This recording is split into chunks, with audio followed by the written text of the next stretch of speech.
बोली परमपिता परमेश्वर की जय जय समस्त ऋषि मुनि योगियों की जय समस्त देवी देवताओं की जय समस्त पितृ देवताओं की जय समस्त कुल देवताओं की जय हो जोर से समस्त क्षेत्रपाल देवताओं की जय आवाज़ थोड़ा बुलंदी से।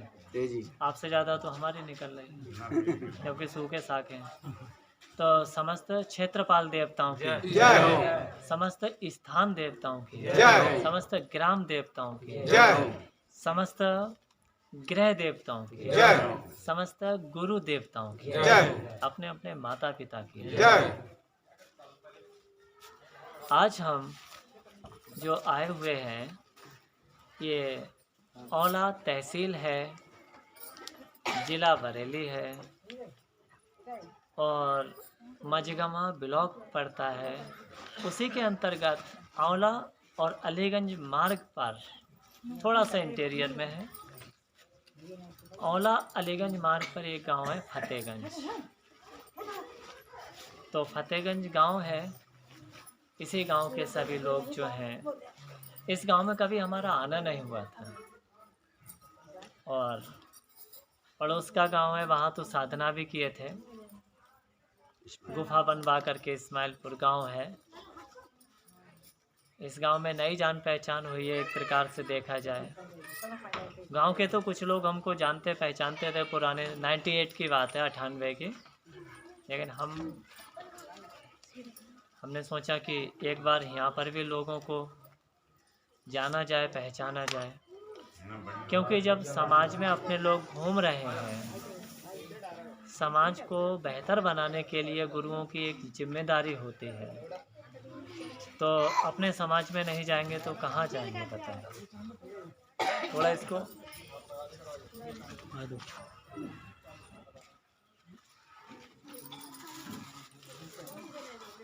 तो मैं जानना चाहूँगा कि आपका क्या नाम है? हरि सिंह।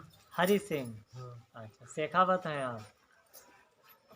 हरि चौहान हैं, कठहरिया हैं, गौतम। अच्छा गौतम है, ठीक है। आप यहीं के फतेहगंज से और आप? जी गंगाराम। वाह, बहुत अच्छा नाम है। अच्छा ये बताएं, अपने गांव की जो है, पहले मैं जान पहचान कर रहा हूँ एक प्रकार से, गांव की शिक्षा का लेवल क्या है? लड़के लड़कियां जो पढ़ाई लिखाई में आज के समय में लगभग कितने परसेंटेज पढ़ाई लिखाई यहाँ चल रही है बेहतर जो? तो कमाई का काम है, जी कम कम से कम से कम पढ़ाई हो रही है, ऐसी बात है। ये स्कूल अच्छा नहीं है हमारे आसपास में। जी नहीं, स्कूल अच्छा बुरे से नहीं होता, बात होती है हम लोग बच्चों के लिए थोड़ा आगे बढ़ाने के लिए। आपके ज़माने में कौन से स्कूल अच्छे हैं? वो जमाना और जो पढ़ाने वालों में माँ बाप में दम हो, पढ़ने वाले बच्चों में जुनून होना चाहिए। पहले तो लोग खेत जोत जोत करके पढ़ने जाते थे दूसरे विद्यालय में। लेकिन पहले के तो मास्टर बहुत मेहनत से पढ़ाते। जी, अब मेहनत से अगर पढ़ाएं, डांटे फटकारें तो फिर माँ बाप हावी हो जाएंगे। दिक्कत ये भी है, सरकार ने उल्टा कर दिया है। पहले मार भी बहुत लगाते थे मास्टर और घर से पकड़ के ले जाते थे बच्चों के लिए। तो आप लोगों की मैं जानकारी को बताऊं कि आप लोगों की जानकारी को बताएं कि एक जो है कुंडलनी फाउंडेशन करके एक संस्था रजिस्टर्ड कराई है, माने वो हम लोगों के द्वारा रजिस्टर्ड हुआ है। उस संस्था का जो उद्देश्य है, उस संस्था का जो उद्देश्य है, कुंडलनी नाम है। आप लोग सोचेंगे कि कुंडलनी शब्द का अर्थ क्या होता है, क्योंकि हमारे जो गांव के लोग हैं थोड़ा सा कंफ्यूज हो सकते हैं कि कुंडली वो जन्म कुंडली वाला नहीं है। ये कुंडलिनी शक्ति होती है।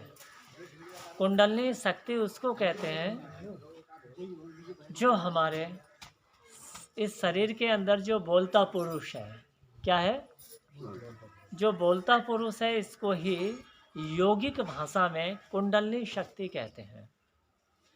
जो कुंडलाकार एक सांप की तरह, जैसे सांप कुंडली मार करके बैठ जाता है, उसी प्रकार से हमारे शरीर के अंदर वो जो परमात्मा की शक्ति है या परमात्मा का अंश है, जो कार्य कर रहा है या जिसके होने से शरीर एक्टिविटी कर रहा है, हलचल कर रहा है, जीवित है, माने जीवन बना हुआ है, उसको कुंडलिनी शक्ति बोला गया है।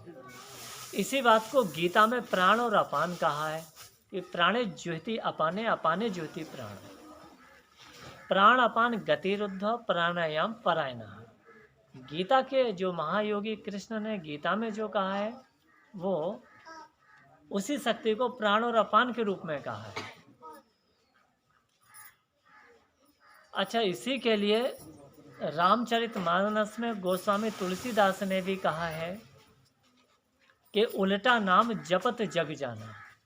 ये थोड़ी रोमांचक चर्चा, एक अच्छी चर्चा होगी तो आपको सुनने में थोड़ा सा रुचि लगेगा। तो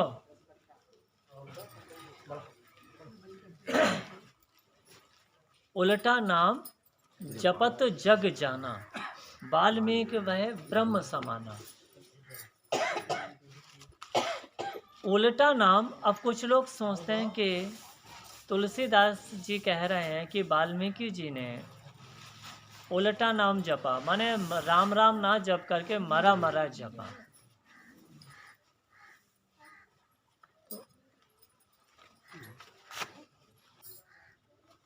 तो कहने का तात्पर्य, लोग घर के हिंदू समाज में समझते हैं कि उल्टा नाम उन्होंने राम का उल्टा जपा था। अब सवाल खड़ा होता है कि उल्टा क्यों जपा था? तो उन्होंने कहा उनने इतने पाप करे कि उनकी जबान से राम नाम नहीं निकल रहा था।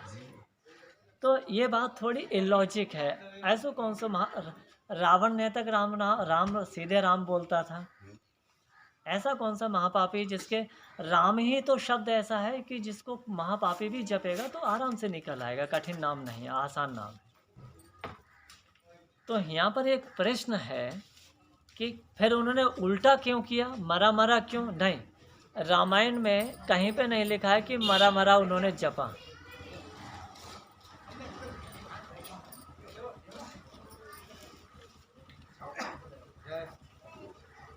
तो उल्टा नाम का जो अर्थ है, मैं उस भाषा में उस सूत्र को लेकर के आप लोगों से बातचीत या संवाद स्थापित करने की चेष्टा कर रहा हूँ, जिससे आपको जो भाषा आपको समझने में आसानी हो।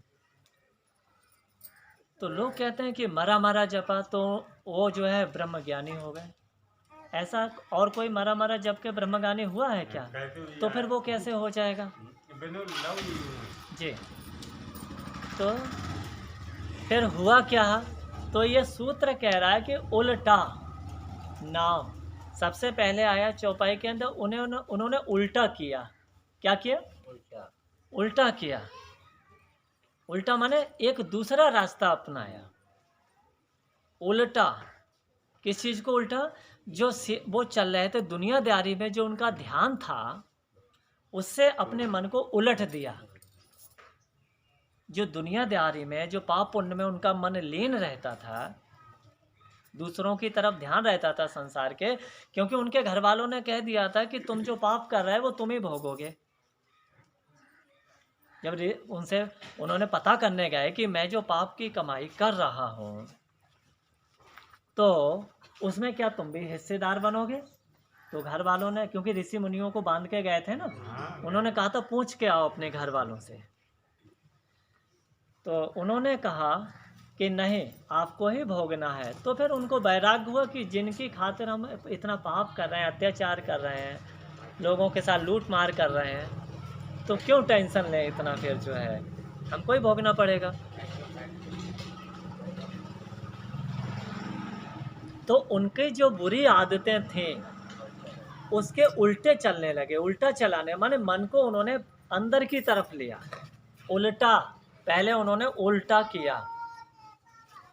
किस चीज़ के उल्टा किया? पाप के उल्टा चले। पाप का उल्टा क्या होता है? पुण्य होता है। बुराई का उल्टा क्या होता है? अच्छाई होता है। तो उन्होंने अपने मन को रोका इधर की तरफ बाहर जाने से। जब उलट दिया, फिर क्या किया? जो उनके गुरुओं ने नाम दिया उल्टा, पहले उलट दिया क्योंकि आचार विचार पहले है। राम नाम सब जपें ठग ठाकुर और चोर, और तारे जौन प्रहलाद को तौन नाम कछु और। तो सभी लोग राम नाम कृष्ण श्याम करते हैं। जब तक परहेज नहीं करोगे तब तक क्या दवा क्या क्या क्या अच्छे से असर करेगी क्या? ना करे। खांसी जुकाम है, दवाई खूब खा रहे हैं, लेकिन रायता खाना दही खाना बंद नहीं कर रहे हैं, तो फिर थोड़ा मुश्किल होगा ना। हाँ, पूरी भी आई उसको। फिर क्या हुआ, उन्होंने उनके गुरुओं ने जो उनको नाम बताया और नाम को जपा, नाम को जपा, उल्टा नाम जपा, जपत। जैसे ही उन्होंने उल्टा करने के बाद में अपने मन को रोका और नाम को जपते ही जपत जग जाना। फिर आगे क्या है, लोग इसका अर्थ कहते हैं जग जाना, संसार ने उनको जाना, ऐसा अर्थ नहीं है। उनकी जो सोई हुई शक्ति थी वो जग गई। क्या हो गई? जो कुंडलनी शक्ति थी शरीर के अंदर, बॉडी के अंदर परमात्मा की शक्ति थी, वो जग गई, जिसको कुंडलनी जागरण कहते हैं। कुंडलनी जागरण कहते हैं। उनकी सोई हुई जो शक्ति थी वो क्या हुआ? जग गई। उल्टा नाम जपत जग जाना, जग और जाना, तब उनको जानकारी उनको हुआ। जब उनकी शक्ति, सोई हुई शक्ति जग गई तो उनको जानकारी, जाना उन्होंने। क्या जाना? कि मैं कौन हूँ, मेरे काम क्या है, मुझे करना क्या चाहिए, मेरे साथ में क्या जाएगा, ये उनको जानकारी हुई, माने तत्व ज्ञान हुआ उनको। और उसके बाद में वाल्मीकि वो इतने लीन हो गए उसमें ज्ञान ध्यान में कि वाल्मीकि माने उनके वो शरीर में वो लग गई डीमा। आज भी आपने देखा होगा जो ज़्यादा गहरे शराब के नशा में पड़ा हो तो उसे मच्छर मक्खी के डंक का पता नहीं चलता है। ठीक इसी प्रकार से जब भगवान के, परमात्मा के, आत्मा के जब ध्यान में, गहरे ध्यान में होता है तो उसको मच्छर मक्खी काटने का कोई नहीं असर होता है। नशा तो नशा है ना, तो भक्ति का भी एक नशा होता है। तो वाल्मीकि भय, तब वो वाल्मीकि कहलाने लगे। वाल्मीकि भय ब्रह्म समाना, फिर वो ब्रह्म ऋषि बने। तो जो अपनी कुंडलनी फाउंडेशन, ये जो संस्था है, ये जो बनाई गई है, इसका उद्देश्य सिर्फ इतना है कि अपने शरीर के अंदर जो सोई हुई शक्ति है उसको जागृत करना। इसके अलावा एक दूसरा उद्देश्य भी है। दूसरा उद्देश्य यह है कि जो हमारा बाह्य जीवन है, क्योंकि जीवन दो तरह से है, जीवन दो तरह से, एक तो प्रत्यक्ष जीवन होता है, एक अप्रत्यक्ष जीवन होता है। जो शक्ति दिखाई नहीं देती है वो भी जीवन है, और ये जो शरीर चल रहा है, जिसको रोटी मांग रहा है, बॉडी भोजन मांग रहा है, पानी मांग रहा है ना। तो हमें बाह्य जीवन को भी बेहतर बनाना है, घर परिवार भी, संसार भी चलाना है। समझ रहे ना आप लोग? किसी का कोई सवाल हो तो आप, किसी का कोई मन में कोई सवाल आ रहा हो तो पूछ सकते हैं। अच्छा, एक चीज और बात आपको बताऊं, कबीर जी ने कहा है कि माला तो कर में फिरे, जीव फिरे मुख माए। माला तो कर में फिरे, जीव फिरे मुख माए, और मनुआ तो 34 फिरे, ये तो सुमरन ना है। कि माला हाथ में चल रही है, राम राम राम राम राम। माला तो कर में फिरे, जीव फिरे, और जीव से हम लोग राम राम कर रहे हैं, लेकिन मनुआ तो 34 फिरे, हमारा जो मन है वो दुनिया में घूम रहा है। तो ये सच्चा सुमिरन नहीं होता है। क्या नहीं होता है?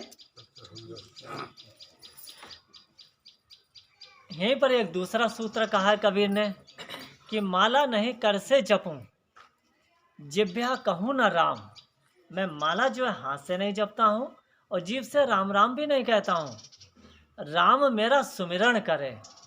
यहाँ पे दो अर्थ हो जाएंगे। यहाँ पे कुछ लोग कहेंगे कि इतने बड़े भक्त बन जाओ कि राम तुम्हारा सुमिरन करे, जैसे कि प्रधानमंत्री भी जिसको याद करे। हम लोग कहें कि हमारी जान पहचान प्रधानमंत्री से है, लेकिन प्रधानमंत्री भी कहे हाँ महाराज से जान पहचान हमारी, तब वो माना जाएगा रिलेशन। जो बड़ा आदमी है वो भी छोटे को याद करे। तो ऐसे ही भगवान भी तुम्हारे लिए याद करें, इस तरीके का जप होना चाहिए।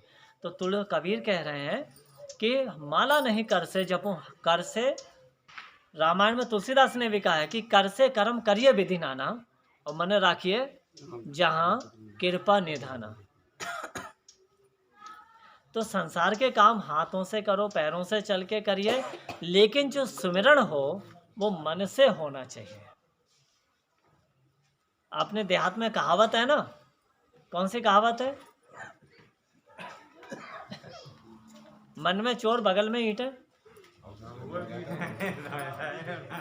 इसके लिए लोग बोल नहीं पाते, मुंह में राम बगल में छुरी है। मन इसको कहावत है, किताबों में पढ़ा है मैंने शायद छोटे स्तर के, कि मन में राम बगल में छुरी, मिल जाए मौका तो मार दें पूरी। मैंने धोखा देना ये सब। और अपने देहात में कहते हैं मुंह में राम बगल में ईंटें, जहाँ मिले तो खूबे पीटें। कि मुँह से तो राम राम कर रहे हैं और लेकिन दूसरे को धोखा देने में कहीं भी मौका मिल जाए तो चूकेंगे नहीं। तो ये भक्ति का क्षेत्र नहीं है, ये अपने आप को धोखा देना है एक प्रकार से। क्योंकि जो ईश्वर को साक्षी मानता है तो फिर उसके द्वारा धीरे धीरे गलत कर्म छूटते चले जाते हैं, क्योंकि उसे पता है भगवान देख रहा है। जब भगवान देख रहा है तो फिर हमें भगवान से डरना है, लेकिन हम लोग इंसान से डरते हैं। बहुत देख रहा हूँ ऐसा जी, सब पाई पाई का हिसाब होगा। देने पर तो ये तो एक आध्यात्मिक चर्चा हो गई, ज्ञान ध्यान की चर्चा हो गई। कुछ लोगों को समझ में आया कि नहीं? वीरपाल जी थोड़ा इसे मूवमेंट करिए, उधर कर।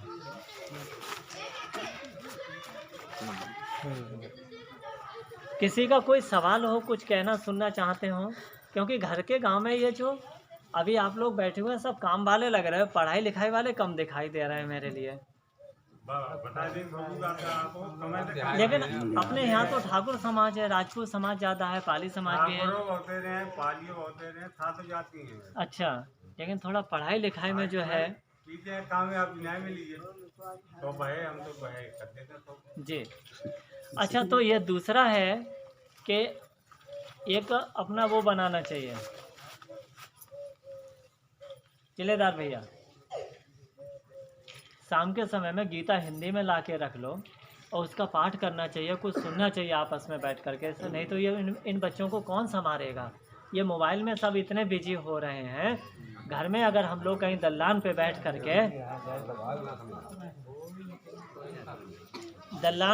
करके कम से कम आधे घंटे का एक सद चर्चा रखी जाए, गीता को उठा करके पढ़ा जाए हिंदी में। क्योंकि हिंदू समाज धर्म की दृष्टि से बहुत पीछे जा रहा है। बहुत पीछे। हिंदू समाज जो है अपना धर्म की दृष्टि से बहुत पीछे जा रहा है।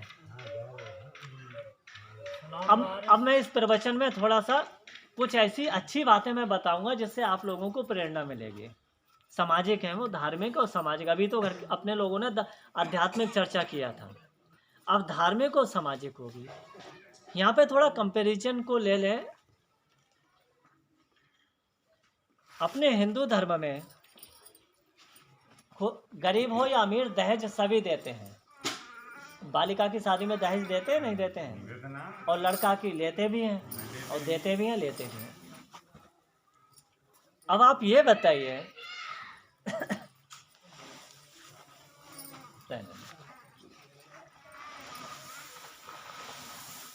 अब आप ये बताएं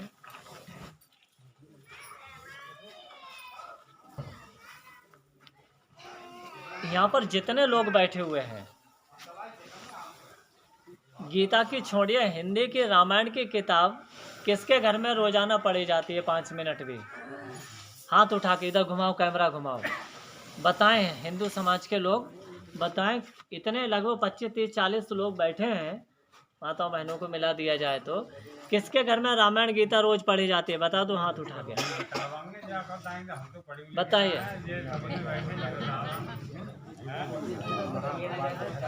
देख लीजिए जो भी हमारे YouTube के दर्शक हैं, यह है हिंदू समाज की धार्मिक पतन है, नैतिक पतन है। देखिए किसी का हाथ नहीं उठा, रामायण गीता किसी के घर में नहीं पढ़ी जाती है। अरे हथियार रखने के लिए नहीं होता है, चलाने के लिए भी होता है। बिल्कुल जो है। अभी रुक जाइए, तो ध्यान देना। आपको पता है कि मुसलमानों के यहाँ पर चाहे वो गांव के मुसलमान हों या शहर के हों,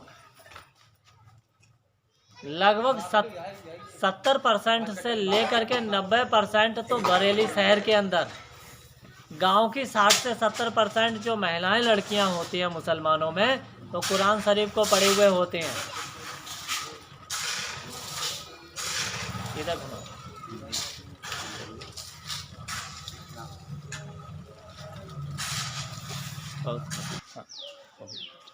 तो कहने का तात्पर्य ये है कि मुसलमान लोगों के यहाँ पर देखिए, हमारे लिए कुछ अच्छाइयाँ भी दूसरों के धर्मों की लेना चाहिए।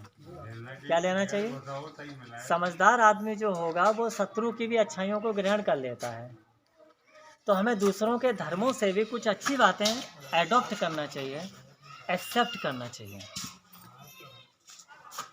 तो मुसलमानों में, जो गांव में मुसलमान लोग महिलाएं रहती हैं, तो 60 से 70% कुरान शरीफ की पढ़ी हुई होती हैं। क्या ये सच है या झूठ है? आप लोग बता दीजिए। कैमरा घुमाओ उधर, खड़े मत हुआ करो, हाथ रख के पिछवाड़े।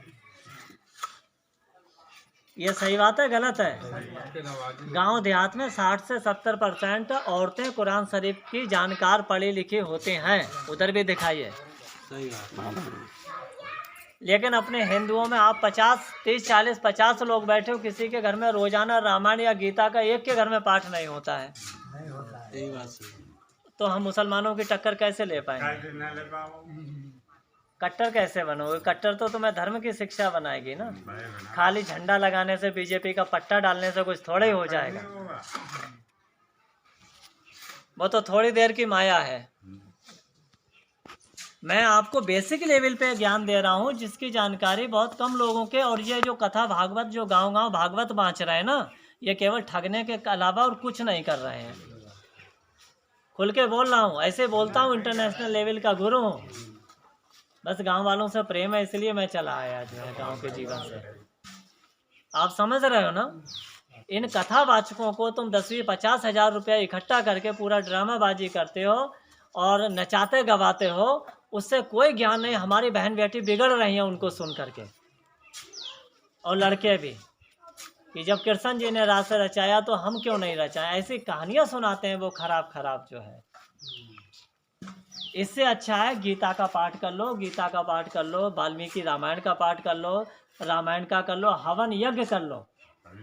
और पैसा ज़्यादा है तो गांव की लड़कियों को, जो गरीब लड़कियां हैं, हमारे हिंदू समाज में तो इतनी बड़ी कमी है कि अगर किसी, और ख़ास करके जो हमारे हिंदू समाज के ठाकुर ब्राह्मण बनिए कायस्थ हैं, जो अपने को ऊंची जाति कहते हैं, उनके अंदर ये सबसे बड़ी कमी है कि अगर पड़ोसी के लड़का को देखने वाले भी आएंगे शादी के लिए, तो वो उसके लिए जो है उसकी बुराइयां गिनाना शुरू कर देंगे। मुसलमानों से सीखिए, वो पंचर जोड़ने वाले लड़के की भी शादी कराते हैं, जो पंचर बनाने का काम, पंक्चर बनाने का काम करता है। हमारी बहन बेटी के बारे में कोई पूछेगा तो पड़ोसी औरतें बुराई कर देंगी, लेकिन मुसलमान एक दूसरे को चंदा करके शादी करवा देते हैं। तो उनकी टक्कर कैसे लोगे?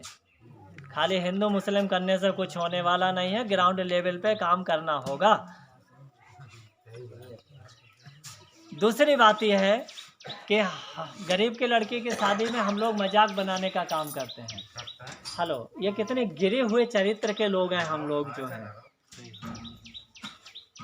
मदद तो कर नहीं पा रहे हैं और मजाक बनाने का काम कर रहे हैं, है ना?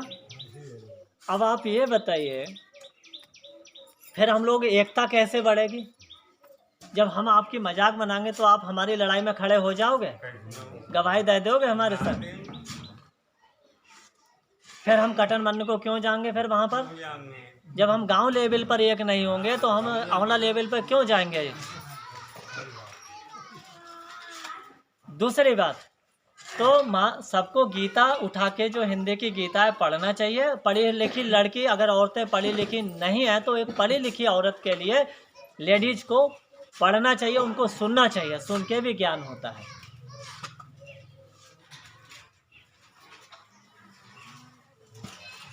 मुसलमानों में अगर कोई दहेज दे या ना दे, वो भी देते हैं दहेज, लेकिन कोई दहेज दे या ना दे, लेकिन लड़की की शादी में कुरान शरीफ जरूर दिया जाएगा। मेरी बात को अगर कोई गलत कहे तो बता दो, हो सकता है मेरे अंदर कोई कमी हो, मेरी जानकारी अधूरी हो।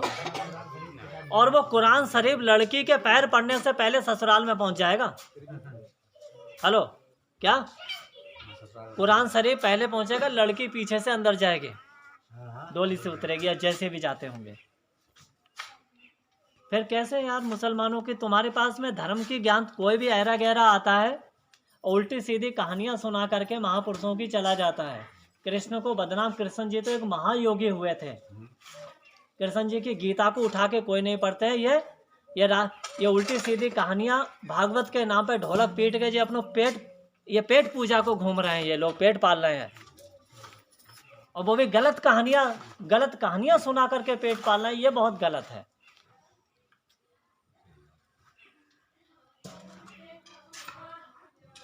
तो इन सब चीज़ों से आप लोगों को दूर होना चाहिए।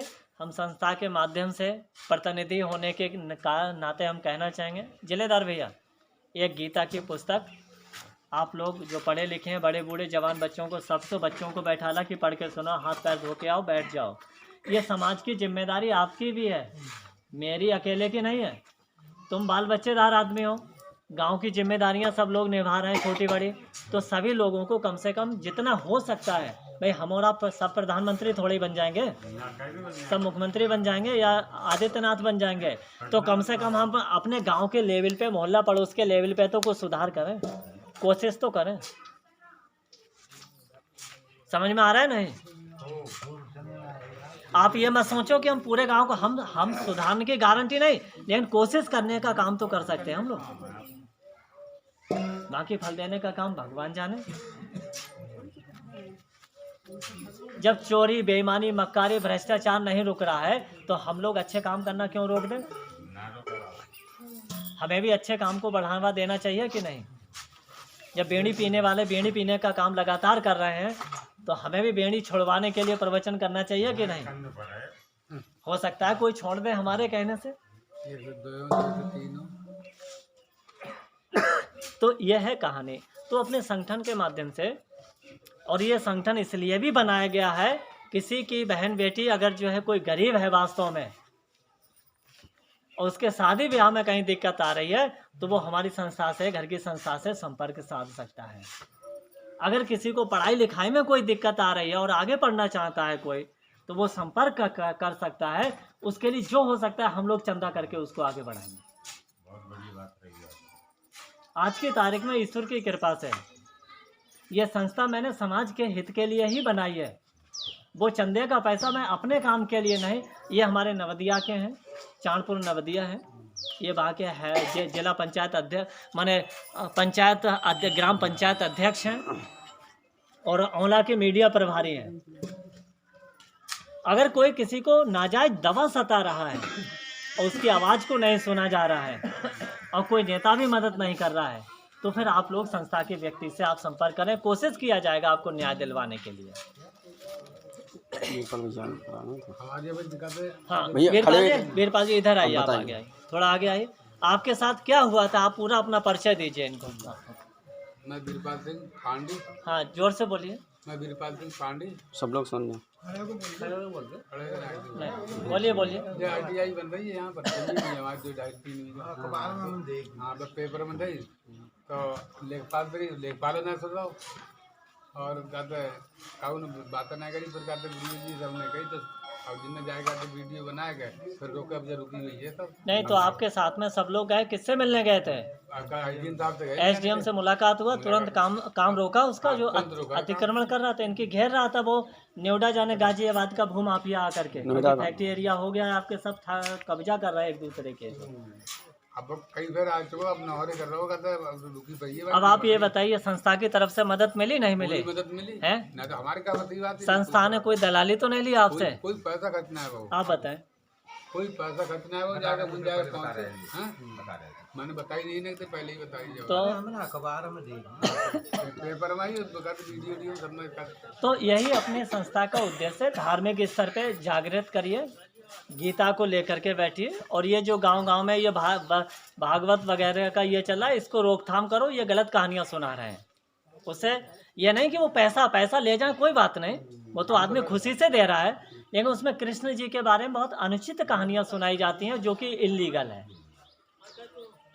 कि कृष्ण जी ने जो माखन चुराया तो क्या हम अपने घर में से नाच चुरा चुरा के बेचें बालक हमारे का?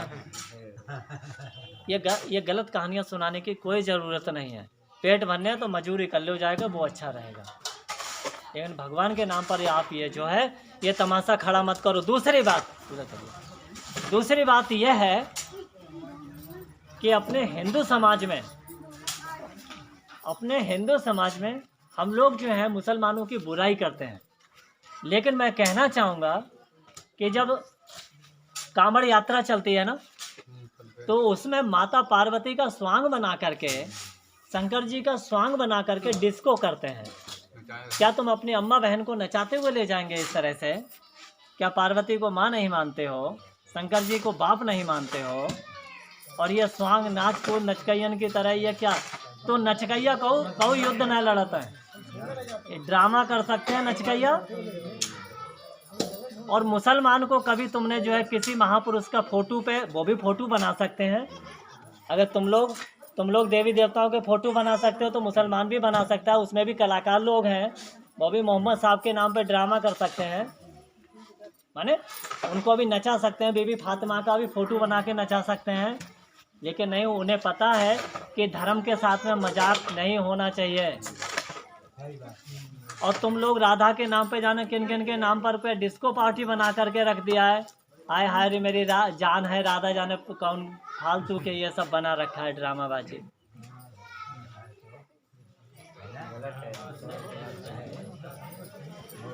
तो मैं फतेहगंज के लोगों से कहना चाहूँगा कि घर के जितने लोग सुन रहे हो, एक शाम के समय में कोई समय आप लोग ऐसा निकालो कि गीता का कार्यक्रम शुरू करो। क्या करें? एक गीता पढ़ेंगे, हाथ पांव धो के गीता को सुनो और पढ़ो। पढ़ नहीं पाते हो तो सुनो बैठ करके। हिंदी की गीता ले लो, उसमें जो हिंदी ज्ञानेश्वरी है हमारे पास है उसको आप लागू करिए। ये मत सोचो कोई सुन नहीं रहा, आप बैठो, शुरुआत तो करिए। एक सुनने को तैयार है। आप सुनाइए, सुनने को तैयार होंगे लोग। अच्छा तैयार है तो हाँ, न 2-4 लोग होंगे, आज इकट्ठे हुए, ऐसे ही होंगे इकट्ठे। 4-6 लोग तो होंगे ही। धीरे धीरे एक परिवर्तन की लहर सकारात्मक क्षेत्र में धीरे धीरे आती है। टाइम लगा। अभी नाच खोरिया खड़ा कर दिया जाए तो मेरे लोग यहाँ पे इकट्ठे हो जाएंगे, वो एक अलग बात है। लेकिन हमको सही काम की एक कोशिश करना है। हाँ, और आप समझ रहे हैं ना? ये काम को संगठन के सभी लोग जोड़ करके, आप लोग सभी लोग, और हम किसी गीता और रामायण में होती है, फिर तो दिन होती है। आप समझ रहे हैं? सभी श्रोताओं से मेरी अपील है, हिंदू श्रोता, हिंदू गांव है, सभी लोग जो हैं, मैं तो यहाँ पे मुस्लिम धर्म की जो कुछ अच्छाइयाँ आप लोगों के सामने इसलिए रख रहा हूँ कि शायद आपके अंदर का खून खोल जाए कि खाली हिंदू मुस्लिम करने से ये केवल गंदी राजनीति है और तुम अपने महापुरुषों का अपमान खुद कर रहे हो और फिर उनके ऊपर जो है वो करते हो। हाँ, ये ज़रूर कहेंगे, अपने को मजबूत बना के रखिए, अपने शरीर से मजबूत रहो, अपने मेहनत मजदूरी करके पैसा से मजबूत रहिए। और कोई आपकी संपत्ति को या आपके अधिकार को कोई हड़पने की कोशिश कर रहा है। अगली मजबूती काम बताओ, मत बारो, मत बताओ। कौन सा? क्या कह रहे हैं? कौन सा बताएं? जैसे जब तो दुनिया को पैसा से काम चल रहा, वो दुनिया को ऐसा ना, वो भी जरूरी है। आप नहीं जानते हो, तुलसी जग में 2 भले। हेलो, मैं दूसरे टाइप का गुरु हूँ। तुलसी जग में 2 भले, एक पैसा एक राम। राम नाम से केवल मुक्ति मिले, पैसा से जग सब काम। तो पैसा होना जरूरी है और भगवान के नाम की साधना भी जरूरी है। मतलब नहीं, कोई यहाँ रख दो निकाल के, बहुत हरू जिसके पास है तो। मतलब लाएगा अपने खच्चे लाएगा है। नहीं तो ठीक है, आप जो कह रहे हैं, हम दोनों हाथ में लड्डू होना चाहिए। एक तरफ भगवान के नाम का धर्म का तराजू, दो तरह से होता है ना, और कर्म का भी होना चाहिए। राम अगर जो है बुजदिल बन जाते, कृष्ण बुजदिल बन जाते, उनको कौन पूछता? तो केवल राम राम जपन से कुछ नहीं होता है। हमारे लिए हर स्तर पर आगे बढ़ने के लिए जो है अपने को तैयार करना है। हमें रोटी भी कमानी है, भगवान का नाम भी कमाना है।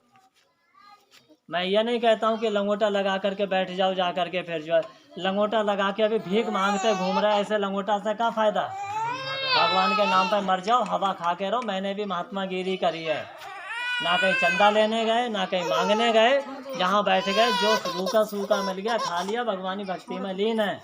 और आप जैसे 2-4 लोग आ गए, उनको सत्संग सुना दिया, जाओ अपने घर। ये होते हैं महात्मा गिरी। ये सब साले भिखारी घूम रहे हैं यहाँ पर जो है।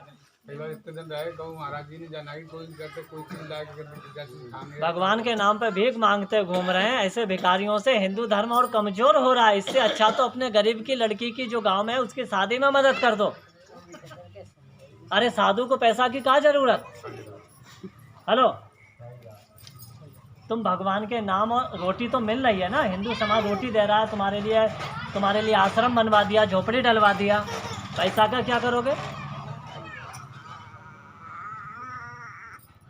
तो ये सब बहुत बड़े हरामखोर लोग घूम रहे हैं तथाकथित जो है, और हिंदू समाज को सुधारने के लिए कुछ सही से कुछ काम नहीं कर पा रहे हैं।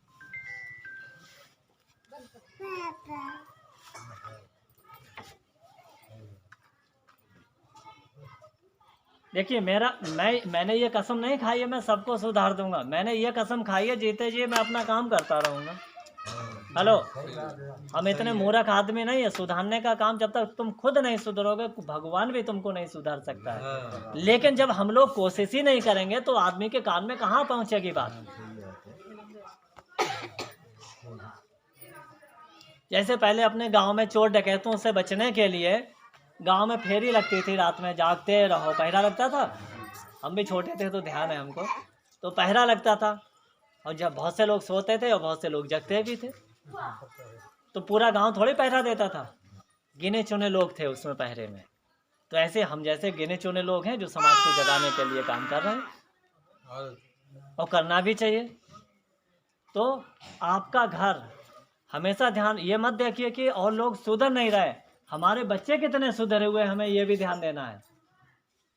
अगर हम अपने लड़का लड़कियों को गीता और रामायण नहीं सुना सकते हैं और वो बैठ करके नहीं सुन सकते हैं, तो फिर आप सवाल नहीं कर सकते कि बाहर वाला क्यों नहीं सुनना है।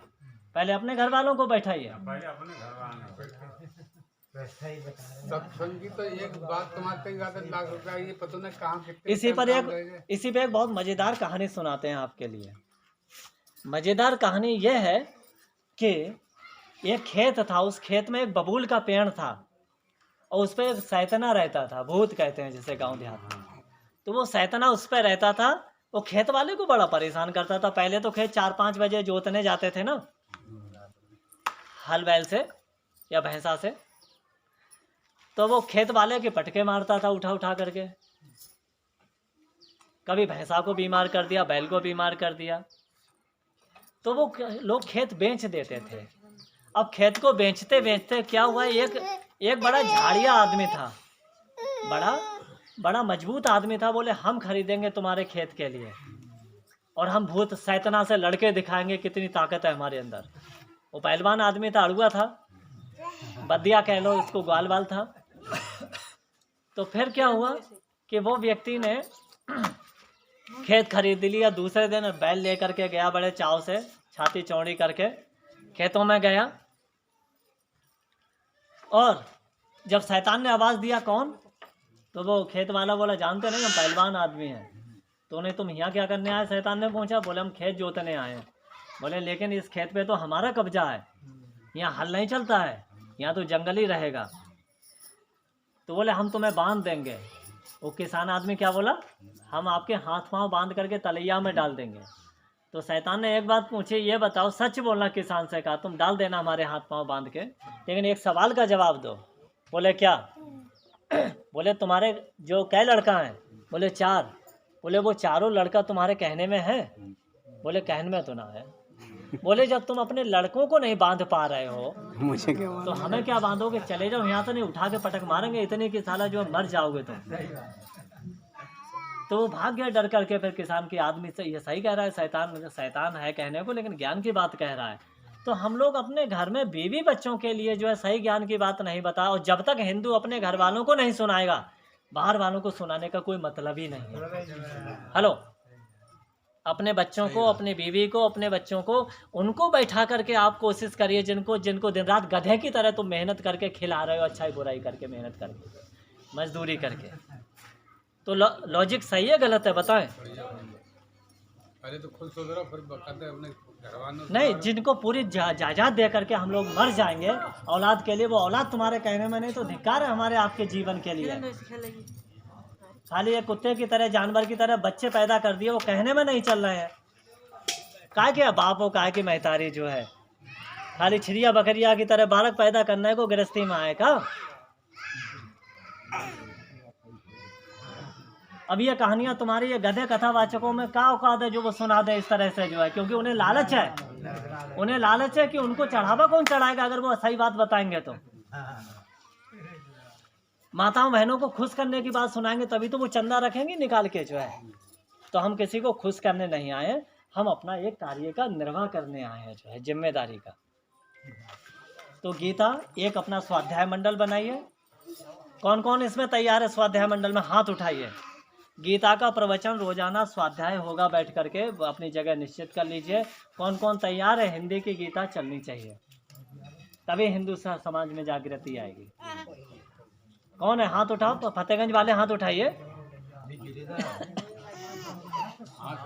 अरे सुनने वाले और सुनने वाले सुनाने वाले दोनों। एक कागज और पेन लाइए, तुरंत कागज दीजिए। लो ये कागज, नाम लिस्ट बनाइए इनके, लिखो तो नाम।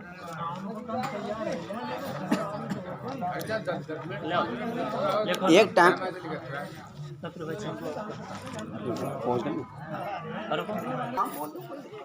जैसा कि आप इस वीडियो में देख रहे हैं कि यहाँ पर एक स्वाध्याय मंडल की स्थापना हो रही है। उस स्वाध्याय मंडल में गीता का प्रवचन हमारे हिंदू भाई बहन करेंगे, घर में बैठेंगे और सुनेंगे सुनाएंगे गीता को, ताकि धर्म की जानकारी बेहतर हो, दुरुस्त हो। धन्यवाद। क्योंकि आउट ऑफ कंट्री जाने से पहले मैंने सोचा कि नया गांव, नए लोग हैं, तो एक संबंध स्थापित किया जाए और समाज को जागरूक किया जाए। ग्राउंड लेवल पे छोटी सी सभा किया था।